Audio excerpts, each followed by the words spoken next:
Article 1. Okay. AI in education. Cheating machines or something else? Well, that's kind of the point Zvi makes right off the bat. Yeah. He argues all this panic about AI being just a cheating tool. It completely misses the bigger picture. Which is that AI is basically just shining a huge spotlight on the cracks that were already there in the education system itself, fundamental flaws. Okay, so it's not just that students have a fancy new calculator for essays. Exactly. His main argument is that our education system for a long time now has become way too focused on signaling. You know, grades, degrees, ticking boxes. For credentials, yeah. Right. Rather than actually building real usable skills. And here's the kicker he points out. If students look at an assignment and think, this is pointless busy work, I'm not learning anything, then using AI to just get it done, that starts to look like a pretty rational choice, doesn't it? Oof. Yeah, I can see that logic. Why waste hours on something that feels meaningless? Precisely. So the whole AI cheating panic Zvi thinks kind of sidesteps the real issue. Maybe the system itself is incentivizing this behavior by making the work feel worthless in the first place. That's a pretty sharp critique. So Zvi lays out the choices students have, right? They can use AI to actually learn better or use it to slack off. Yeah. Or just try to ignore it completely. But he's saying that temptation to slack off is really strong when the learning itself feels, well, pointless. And the school's trying to fight it, banning AI detection software. Zvi basically dismisses that as like a losing game, whack-a-mole. Professors know what's happening, they see it, but the tech moves too fast. Trying to police it, it's almost impossible. So it just creates this us versus them vibe, students versus teachers. Exactly, an adversarial environment, which helps nobody. So, okay, if banning it is futile, what's the alternative? Go back to, like, only in-person handwritten exams. Well, that's one path he mentions. Shift to what he calls uncheatable assessments. Things like proctored exams, oral exams maybe, stuff AI can't just do for you. Right.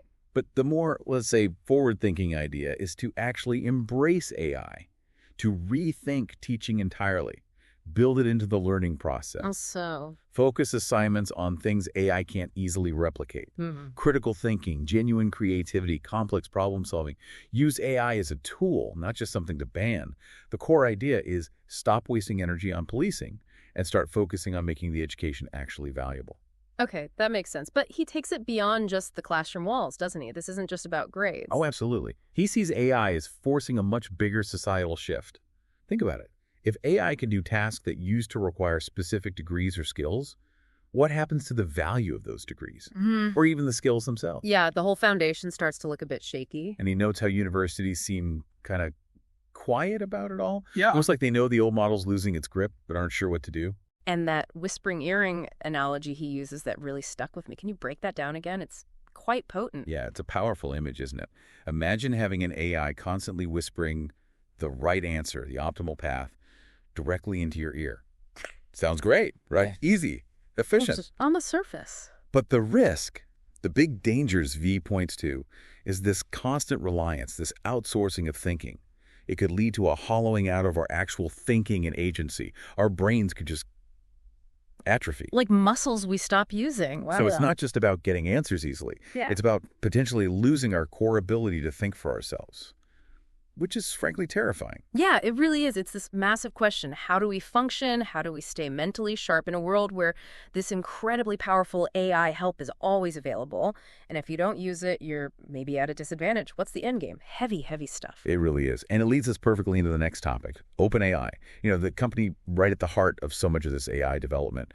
Article 2 digs into their recent, rather puzzling change in corporate structure. Ah, yes. The whole saga. Are they saving the world or just another tech giant in disguise? And Zvi, true to form, was pretty skeptical, right? Basically calling, well, potential nonsense. That's putting it mildly. After a lot of heat, OpenAI announced this new plan. The original nonprofit is supposed to keep control somehow. Right, control, in air quotes. Exactly. Well, the main company becomes a public benefit corporation, a PBC, which, remember, legally has to balance profit with its mission. And they ditched the whole capped profit thing for standard shares. So the nonprofit gets a stake, but it's vague.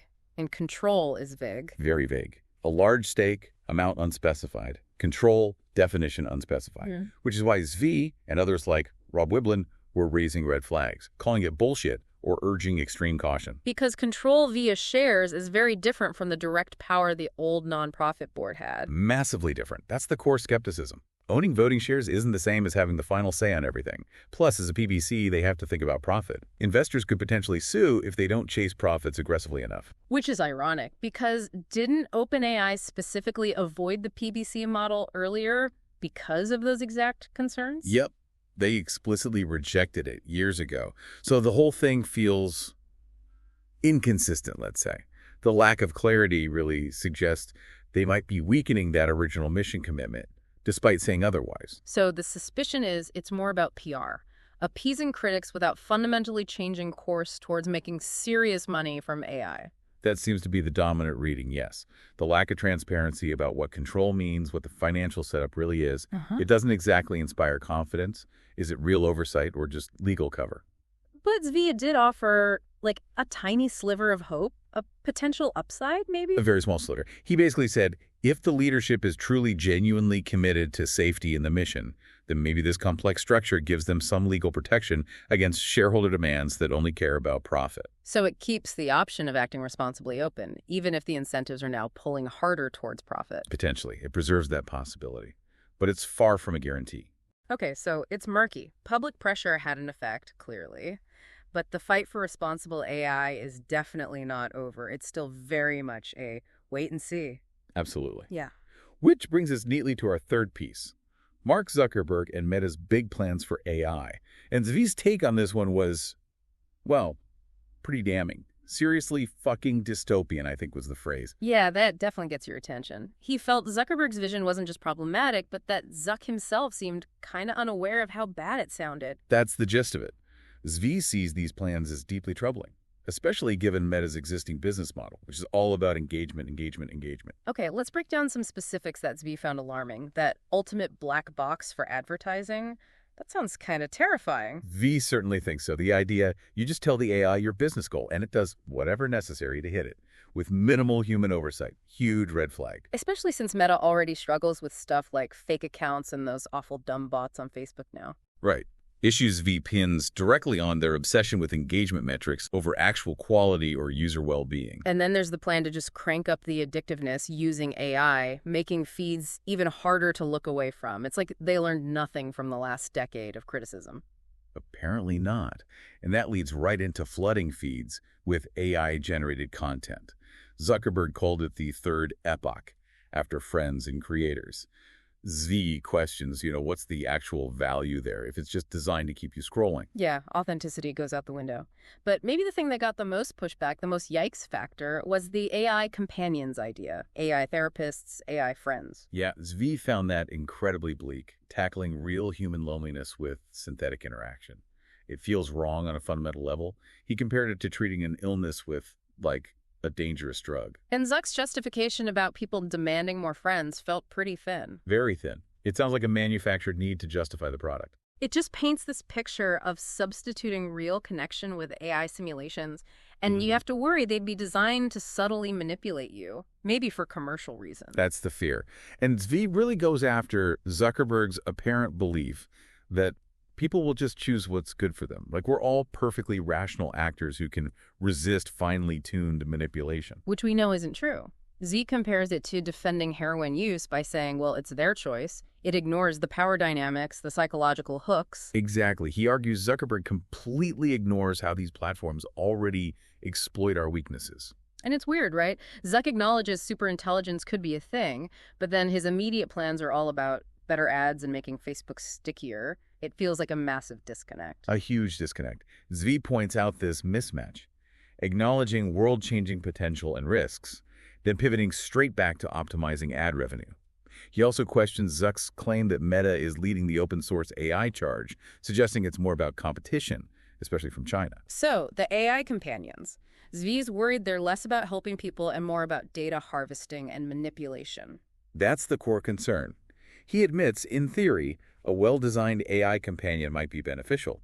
But given Meta's track record and Zuckerberg's focus, he's deeply skeptical. So Zvi's final take on Zuckerberg is maybe well-intentioned on some level, but just fundamentally missing the point.